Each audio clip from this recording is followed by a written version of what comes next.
தமிழ்நாட்டில் சட்டப்பேரவை தேர்தலுக்கு இன்னும் ஓராண்டே இருப்பதால் அரசியல் கட்சிகள் இப்போதே தேர்தல் பணிகளை முடுக்கிவிட்டு வருகிறார்கள். தொடர்ந்து இரண்டாவது முறையாக ஆட்சிக்கு வர வேண்டும் என்று தீவிரம் காட்டி வரும் திமுக தேர்தல் பணிகளை தொடங்கிவிட்டது. நாடாளுமன்ற தேர்தலுக்கு முன்பாக 40க்கு 40 வெற்றி வாகை என்ற இலக்கை முன்வைத்திருந்த திமுக சட்டப்பேரவை தேர்தலுக்கு முன்பாக 200 இடங்களில் வெற்றி பெற இலக்கு நிர்ணயித்துள்ளது. இந்த நிலையில் முதலமைச்சர் மு க ஸ்டாலின் ஈரோட்டில் நலத்திட்ட உதவிகள் வழங்கும் விழாவில் கலந்து கொண்டார். இந்த விழாவுக்கு பிறகு அவர் செய்தியாளர்களை சந்தித்தார். அப்போது பேசிய அவர், நேற்று ஈரோட்டின் கள ஆய்வு கூட்டம் நடத்தினேன். அந்த கூட்டத்தில் இன்னும் வேகமாக பணியாற்றும் வகையில் உறுதி எடுத்துக் கொண்டிருக்கிறார்கள். 2026 சட்டப்பேரவை தேர்தலில் நாங்கள் 200 என்ற இலக்கு வைத்துள்ளோம். ஆனால் ஈரோட்டில் நடந்த கள ஆய்வுக்கு பிறகு நாங்கள் வைத்த இலக்கு 200ஐ தாண்டி விடுமோ என்கின்ற எண்ணம் எனக்குள் ஏற்பட்டுள்ளது என்று தெரிவித்துள்ளார்.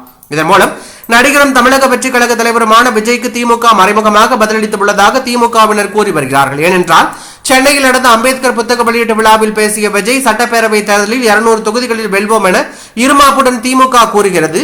நீங்கள் நம்பிய கூட்டணி கணக்குகள் உங்களுக்கே மைனஸாக மாறும், ஆனால் அது நடக்கும் என்று பேசியிருந்தார். விஜய்க்கு திமுகவினர் பலரும் பதிலடி கொடுத்து வருகிறார்கள். குறிப்பாக திமுக எம்பி கனிமொழி, நான் இருமாப்போடு சொல்கிறேன், திமுக கண்டிப்பாக 200 தொகுதிகளில் வெல்லும் என விஜய்க்கு பதிலடி கொடுத்திருந்தார். தற்போது முதலமைச்சர் மு க ஸ்டாலினும் 200 இல்லை, அதற்கு மேற்பட்ட இடங்களில் வெற்றி பெற இலக்கு வைத்துள்ளதாக அவர் கூறியிருப்பது தற்போது அரசியல் வட்டாரத்தில் பரபரப்பை ஏற்படுத்தியுள்ளது.